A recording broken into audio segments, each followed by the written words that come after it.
আসসালামু আলাইকুম everyone, welcome to Fatema food store. আজকে আমি পেঁয়াজুর রেসিপি খুঁটিনাটি টিপসরা আপনাদের সাথে শেয়ার করব। দেখুন, এখানে আমি হাফ কাপ ডাল নিয়ে নিয়েছি। এর মধ্যে মুসুরি ডাল, বুটের ডাল এবং কলাইয়ের ডাল, 3 রকমের ডাল আমি নিয়েছি টোটাল। এটাকে আমি পানি দিয়ে ভিজিয়ে রাখবো। এখানে আমি পানি দিয়ে দিচ্ছি। দেখুন, এটাকে রেখে দেব 2 ঘন্টা। 2 ঘন্টা পরে আমি ফিরে আসছি। দেখুন, 2 ঘন্টা পরে আমার ডালগুলো ফুলে কতটা হয়ে গেছে। দেখুন, পারফেক্টভাবে এটা ভিজে গেছে। এই পর্যায়ে আমি এটাকে ভালোভাবে কষলিয়ে ধুয়ে নেব।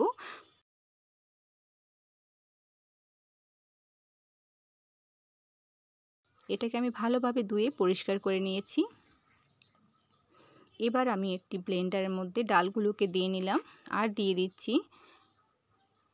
একটু আদা কুচি, 4 কোয়া রসুন আর একটি কাঁচামরিচ। এটাকে দিয়ে আমি এবার ব্লেন্ডারের ঢাকনা দিয়ে ঢেকে ব্লেন্ড করে নেব। দেখুন, এটাকে অবশ্যই খেয়াল রাখবেন, ডালটাকে একবারে মিহি করে ব্লেন্ড করা যাবে না। দানা দানা এবং 2-1টা আস্ত থেকে গেলে ভালো হয়। যারা শিলপাটায় বাটবেন সেটা খেয়াল করে বাটবেন। দেখুন, এখানে দানা দানা রয়ে গেছে এবং অনেকটা আস্তও আছে। এভাবে অবশ্যই এটাকে খেয়াল রেখে ব্লেন্ড করে নিতে হবে বা শিলপাটায় বেটে নিতে হবে। দেখুন, আমি পুরোটাকেই বোল্ডে আমি ঢেলে নিচ্ছি। এটাকে আমি দেখিয়ে দিচ্ছি। দেখুন, এরকম হবে। এতে করে পেঁয়াজুর টেক্সচারটা এবং খেতে চমৎকার হবে। দিয়ে দিচ্ছি এর মধ্যে 4 থেকে 5টি পেঁয়াজ কুচি। পেঁয়াজটা একটু বেশি দিতে চেষ্টা করবেন। দেখুন, আমি পেঁয়াজটা নিয়ে নিলাম। এবার নিয়ে নিচ্ছি হাফ চা চামচ লাল মরিচের গুঁড়া। দিয়ে দিচ্ছি সামান্য পরিমাণে হলুদ গুঁড়া। এখানে কর্নফ্লাওয়ার দেওয়া হয়নি, তারপরও এটা অনেকক্ষণ ধরে মুচমুচে থাকবে। দিয়ে দিচ্ছি সামান্য পরিমাণে জিরা গুঁড়া। দিয়ে দিচ্ছি পরিমাণ অনুযায়ী লবণ। লবণটা যার যার পরিমাণ অনুযায়ী দিতে চেষ্টা করবেন। এখানে দিয়ে দিচ্ছি 1 টেবিল চামচ চালের গুঁড়া আর 1 চা চামচ আটা। এখানে আমি কোনো কর্নফ্লাওয়ার দেইনি। দিয়ে দিচ্ছি কয়েকটা আস্ত জিরা। দিয়ে দিচ্ছি একটি লাল পাকা কাঁচামরিচ কুচি করে। এবার আমি পুরো উপকরণগুলোকে মিক্স করে নেব। দেখুন, হাতের সাহায্যে আমি মেখে নিচ্ছি। দেশ ও দেশের বাইরে যে যেখান থেকে ভিডিওটি দেখছেন, আশা করি ভিডিওটি ভালো লাগবে। ভালো লাগলে লাইক, শেয়ার, কমেন্ট করে নিয়মিত চ্যানেলের সাথে চ্যানেলটিকে সাবস্ক্রাইব করে রাখবেন আর পাশে থাকা বেল বাটনটি অন করে দিবেন। এতে করে আমি যখন নতুন কোনো ভিডিও আপলোড করব সাথে সাথে নোটিফিকেশন পাবেন সবার আগে। দেখুন, এখান থেকে আমি কিছুটা পরিমাণে নিয়ে নিয়েছি। এবার আমি পেঁয়াজুর শেপ করে নিয়ে নিচ্ছি হাতে চেপে চেপে। দেখুন, এটা করা খুবই সহজ।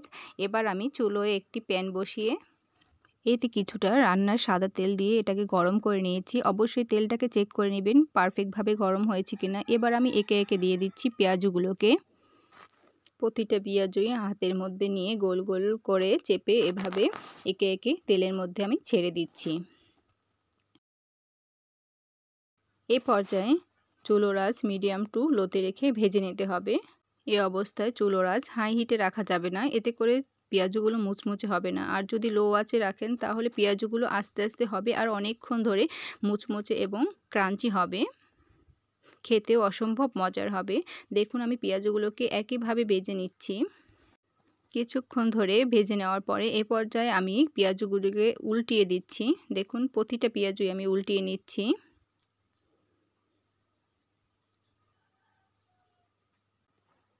একইভাবে অপর সাইডটাও একটু সময় নিয়ে ভেজে নিতে হবে।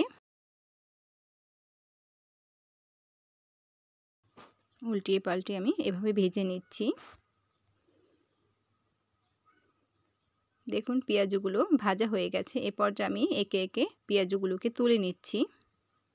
দেখুন, এখানে মাশাআল্লাহ পেঁয়াজগুলো চমৎকারভাবে ভাজা হয়েছে। এই যে আমি দেখিয়ে দিলাম। একে একে আমি এগুলোকে তেল থেকে তুলে নেব, পুরো পেঁয়াজগুলোকে। এবার আমি একটি প্লেটের উপরে একটি টিস্যু ছড়িয়ে নিলাম, এতে করে তেলটা টিস্যুতে টেনে যাবে।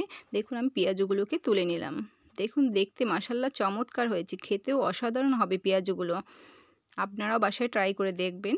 আর আমাকে কমেন্ট করে জানাবেন। পুরো পেঁয়াজগুলোকে আমি তুলে নিলাম। দেখুন এটা কতটা দেখতে লোভনীয় হয়েছে আর খেতেও মাশাআল্লাহ অসাধারণ হয়।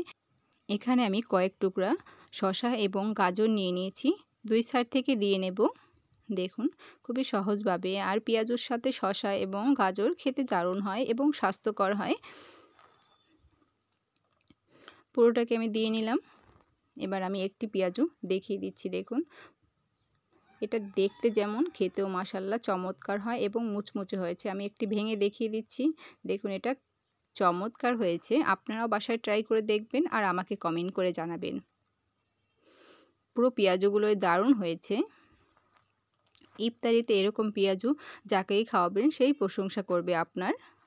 খুবই সহজভাবে দেখিয়ে দিলাম। সকলে ভালো থাকবেন, সুস্থ থাকবেন। আসসালামু আলাইকুম।